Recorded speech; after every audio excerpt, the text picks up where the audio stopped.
കുറേ നേരം ഇങ്ങനെ വീട്ടിലിരുന്ന് ചുമ്മാ ഇരുന്ന് ബോറടിച്ച് പണ്ടാരടങ്ങി എന്ത് ചെയ്യാം എന്നാലോചിച്ചപ്പം കുറേ സാധനമൊക്കെ വാങ്ങാനില്ലേ, പുറത്ത് പൊക്കൂടെ എന്നിങ്ങനെ എൻ്റെ മനസ്സിൽ ചോദിച്ചു. ഓക്കെ എന്നാൽ പുറത്ത് പോയിട്ട് വരാമെന്ന് വീട്ടിലെല്ലാവരുടെ കാലിലും ഇരന്ന് വീണ് ഒറ്റയ്ക്ക് പുറത്തിറങ്ങി. എന്നിട്ടൊരു സോളോടെ ഇരുന്ന് പേര് വിട്ടു. കുടയും പിടിച്ച് നടന്ന് വെയിലത്തുള്ള എല്ലാ പൊടിയും മുഖത്തോട്ട് വലിച്ചു കയറ്റി നേരെ കയറിയപ്പോഴോ ഇഷ്ടമുള്ളൊരു സാധനവും കിട്ടിയില്ല. പിന്നെ കുറച്ച് കാർഡ്സും പിന്നെ അതുപോലെ തന്നെ ബുക്സും ഒക്കെ നോക്കാം എന്ന് പറഞ്ഞ് ഇവിടെ കയറി നിന്ന് കുറേ നേരം നോക്കിയപ്പോൾ ബുക്സൊക്കെ നല്ല ബുക്സൊക്കെ ഉണ്ട്. എനിക്ക് ഇഷ്ടപ്പെട്ട കുറേ സാധനങ്ങളൊക്കെ ഉണ്ടായിരുന്നേ. പക്ഷേ എല്ലാം മുടിഞ്ഞ റേറ്റ് കൊണ്ട് അതേ സ്ഥലത്ത് തന്നെ തിരിച്ചു വെച്ചു.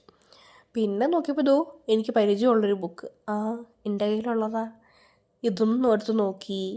പിന്നെ അങ്ങനെ കുറേ സാധനങ്ങളൊക്കെ നോക്കിയിട്ട് അതേപോലെ തിരിച്ചു വെച്ചു. ഇപ്പോഴാണ് ഈ പാളയത്തിലുള്ള ബുക്ക് സ്റ്റാൻഡിൻ്റെ വില മനസ്സിലായേ. അവിടെ ഇത്രയും വിലക്കുറവുള്ള ബുക്സ് കിട്ടുന്നതുകൊണ്ടല്ലേ എനിക്ക് പേഴ്സണലി ഇത്ര ഈസി ആയിട്ട് ആക്സസബിളായിട്ട് തോന്നിയ. അങ്ങനെ കുറേ കാര്യങ്ങളിങ്ങനെ ആലോചിച്ച് നടന്ന് അടുത്തുള്ള ബസ് സ്റ്റാൻഡിലെത്തി. അവിടെ നിന്ന് നേരെ കിട്ടിയ ബസ്സും പിടിച്ച് നേരെ വീട്ടിലോട്ട്.